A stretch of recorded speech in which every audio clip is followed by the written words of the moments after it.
Mes be galo džiaugiamės, kad turime jūsų parodą, nes iš tikrųjų tai yra šiuose patalpose mes tik atsidūrėm prieš gerus daugiau kaip metus ir tai yra tik antroji paroda. O atidarimas iš viso pirmas parodos. Mes tokio rimto parodos atidarimo niekada neturėjome. Ir iš tikrųjų labai džiugu, Laimutė Širvydienė, kad aš kaip paskaičiau, kad žmogus, taigi specialistė yra kalbininkė iš esmės, taip? Kalbininkė. Taip, ir lietuvių, ir anglų.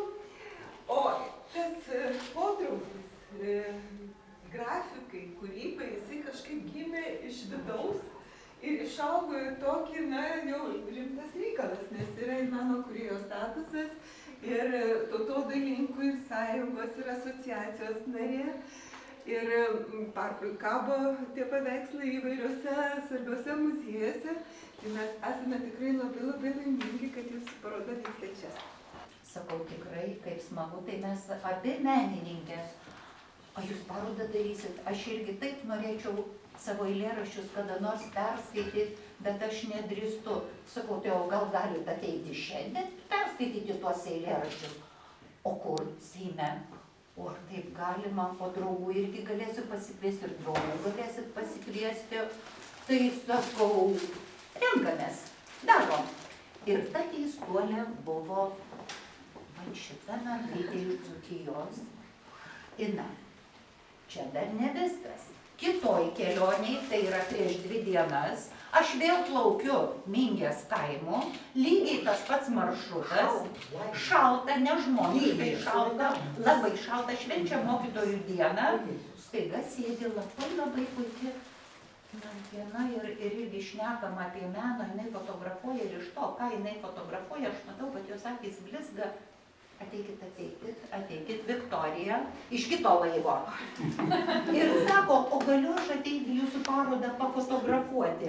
Aš Jonui sakau, ar gali ateiti šitą merginą pafotografuoti. Žinoma, sako, mes ir autorystę nuotraukų užfiksuosim. Ir šitie žmonės, kurie yra atėję čia, jie yra keistuoliai, gerąją prasme. Be mūsų pasaulis būtų pilkas ir neįdomus. Ar taip sakau? Taip. Gerąją prasme. Užtat aš dabar, Inas, labai prašau. Aš jau išsirengiau nuogą, va mano darbai, va mano tikras veidas. O dabar jūsų žvaigždžių valanda. Porą eilėraščių, prašau paskaityti. Kiek gali? Ačiū. Tai ačiū labai už gražų. Pirmai ir prisistatykit, pasakykit, kas tokia. Tai labas vakaras, aš esu ta keistuolė mergaitė, kurią pristatė. Ir iš tikrųjų rašau labai senai ir tai yra pirmasis mano kartas, kada aš viešai prieš jūs, kaip ir autorė, pirmą kartą nusirengiu. Stengiausi parinkti eilėraščius, kurie būtų šiek tiek susiję su Laimutės kūrybam, šiek tiek galbūt su kelionėm. Ir aš manau, Laimutė, kad bent vienos kelionės metu, jeigu ne paveiksluose, tai kažkur šalia buvo varna. Ir mano eilėraštis būtent apie tą kitokią varną.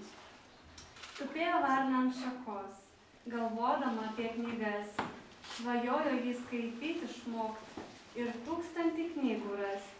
Vartytų jį visas nuo ryto, vartydama vis svarstytų, kas knygoje toje spalvotoj taip ryškiai parašyta. Tupėjo varna ant šakos, galvodama apie knygas.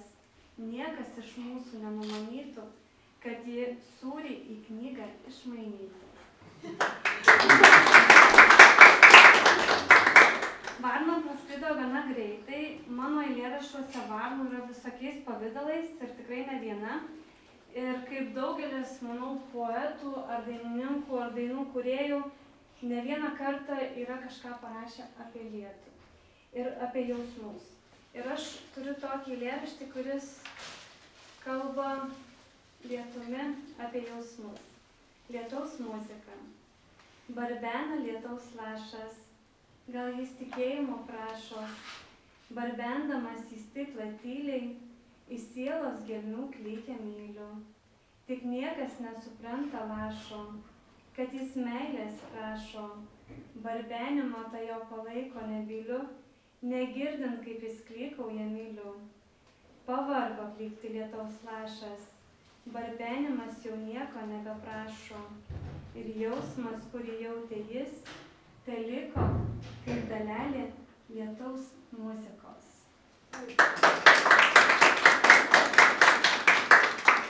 Kalbant apie jausmus įvairiais pavidalais, aš manau, kad ir jūs, Laimutė, sutiksit, kad jausmai yra gyvenimo variklis. Ir kiekviename jausme mes galime surasti dalelę savęs. Ir dažnai mes ieškom vis kažko didesnio, galingesnio, kol suprantame, kad pagrindinis dalykas yra, kaip galvojate, Meilė turbūt. meilė. Ir šis eilėraštis yra... Bet mes nesitarėm. Šito nesitarėm. Nesitarėm. Šito ne. Aš nežinojau, kad ne tokį klausimą užduos. Gal prizą, gal neturiu prizo. Tai ieškojimo keliuose. Kad ir kaip pasaulis rėks, žinok, kad širdis ieško širdies. Atitvaros dar nerastos, pasaulio lobos pamestuos. Vis tiek širdis ieško širdies. Tarp vėjo ir lietaus, tarp saulės ir žaižaruojančio dangaus. Atitvaros pačių sukurtuos, pasaulis kūrinius dėlios. Ir kad ir kaip blaškytų mus lemtis, svajonių kupinais delnais, tarp jutimų neatrastų, tarp paslapčių rastų, tarp saulės ir žaižaruojančio dangaus. Žmogus visuomet ieškos žmogaus. Ir šis eilėraštis yra ganėtinai naujas ir man labai asmeniškai svarbus, manau, visus čia esančius palies, nes sutiksit, kad visi čia turime žmonių, kuriuos vadinam draugais. Ir aš šį vakarą čia turiu žmonių, kurie yra mano draugai. Ir šis eilėraštis yra draugams. Ir norėčiau, kad išgirstume tokią vieną svarbią žinutę. Kad parašykit galbūt rytoj tiems, kuriuos matėt senai ir norėtumėt pakviesti kavos arba išgerti arbatos. Nes manyčiau, kad tai didžiausias turtas būtent turėti draugų. Tai eilėraštis vadinasi Draugai mes. Draugai, kurie paduoda tau vandens stiklinę. Ir tie, kuriems remiesi į petį ar į krūtinę. Draugams kasdien nereiks sakyti labas. Jie mintimis kartu ir jaučia, kaip toks sekas. Draugai tai ne daiktai ar pripažinimas. Tai poelgiai ir tinkamas jutimas. Vadink žmogum kiekvieną tų praeivį. Bet draugas tas, kuriam nereiks stoti į eilę. Tarp tūkstančio veidų skirtingų mes randame žmonių mums reikalingų. Jiems nešame vandens stiklinę ir jie mums remiasi į petį ar į krūtinę. Tarp prabangos ir pripažinimų. Tarp žmonių, kurie mus žino, mes lobių laikome tą, kurį tikrų draugų vadinom.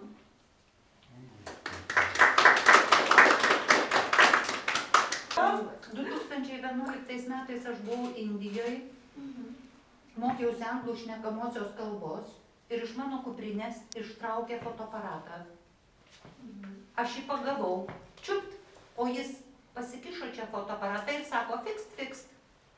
Kai aš pažiūrėjau ir fotoaparato neliko, aš nebeturėjau jokių nuotraukų ir reikėjo nusipiešti kažką. Pieštukus aš nusipirkau ir pradėjau piešti. Aš parsivežiau 99 mažo formato tokius piešinukus. O mūsų paletės studijos vadovas, grafikas Vladimiras Nesterenko sako, ne, tie atviruko dydžio niekur netinka, tu turi į didesnį formatą, kiek galima tų mažų. Gerai, sako, reikia klausyti mokytojo, ką sako.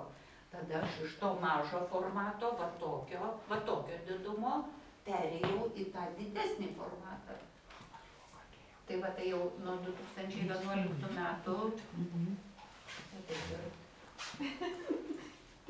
Tai čia mano. O kaip atrandu tuos deimantukus, tai kiekvienoje kelionėje atrandu. Tai vat Lina atradau, gidų kursus kartu lankėm, fotografė, menininkė, gidė. Tai atradau poetę, tai atradau fotografę. Kiekvienoje kelionėje, žodžiu, yra keistuolių gerąją prasme. Mūsų pasaulis tikrai nebe keistuolių. Tai ačiū labai. Ir tikrai pavyko. Ir aš sakiau, kad bus, ašgi sakiau, kad man patiks. Ašgi sakiau, kad bus viskas gerai. Tikrai patiko žmonėm, tikrai labai gerai.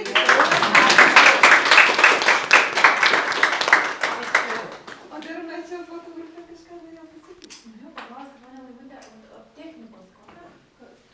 Čia tokie markeriai. Stambule aš perku tokius markerius. Jie iš dviejų galų, vienas plonas, vienas yra storesnis. Brukšt. Bet vat keli žmonės, ir Olita, ir Jonas pasakė, kad patys gražiausi, kurie paspalvinti. O aš kaip tik paspalvintus atidėjau į krūvą kaip nevykusius. O čia pasirodo, reikia tos spalvos. Tai jeigu pasakysit, kad reikia, tai gerai, aš tada paspalvinsiu kitą kartą. 9 metai galbūt, kai 2 kursai buvo.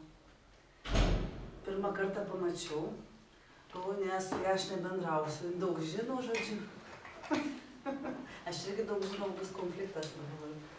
O gavosi draugystė. Ir tokia graži draugystė. Žinot, laiko tėkmės nesijaučia. Galim nesimatyti, netyčia pasimatom, atrodo, kad iš vis jokios takoskyros nebuvo. Nu va taip va kažkaip tai. Tai kaip žmogus, kuriame yra ir daug ir mažai metų.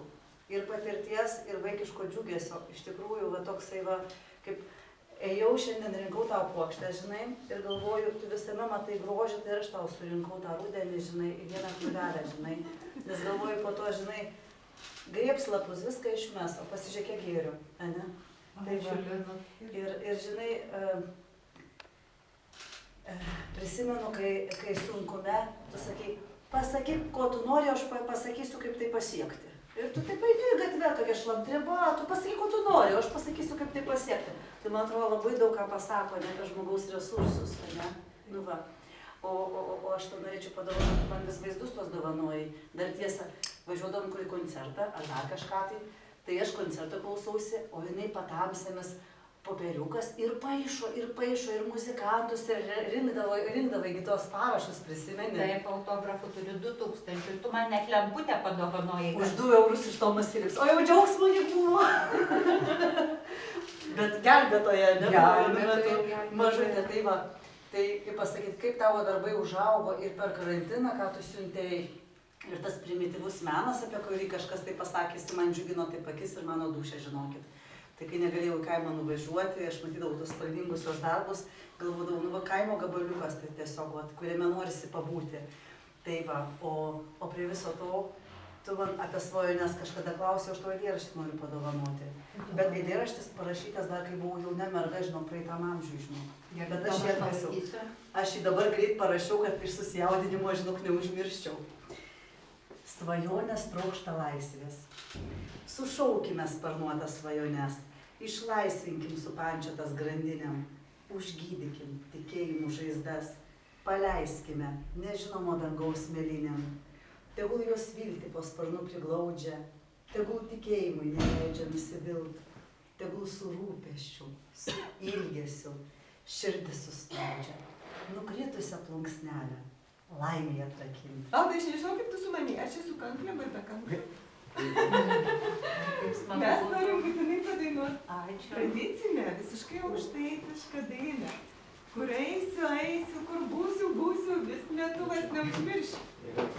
Labai graži daina. Šitą pokštą labiausiai. Pabandom ten į krūvą, aš jau.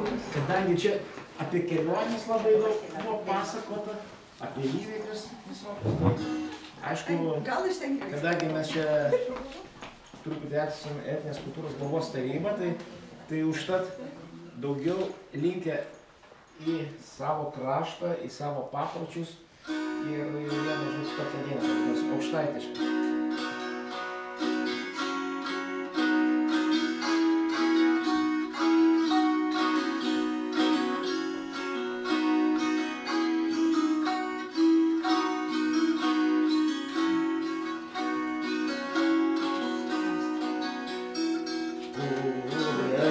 Eisiu, kur būsiu vis lietuvas.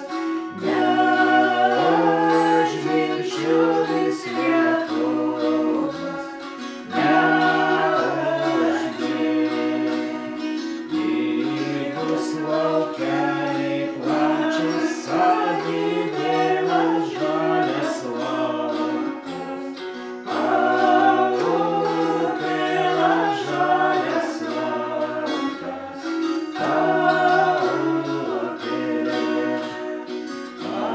Yeah.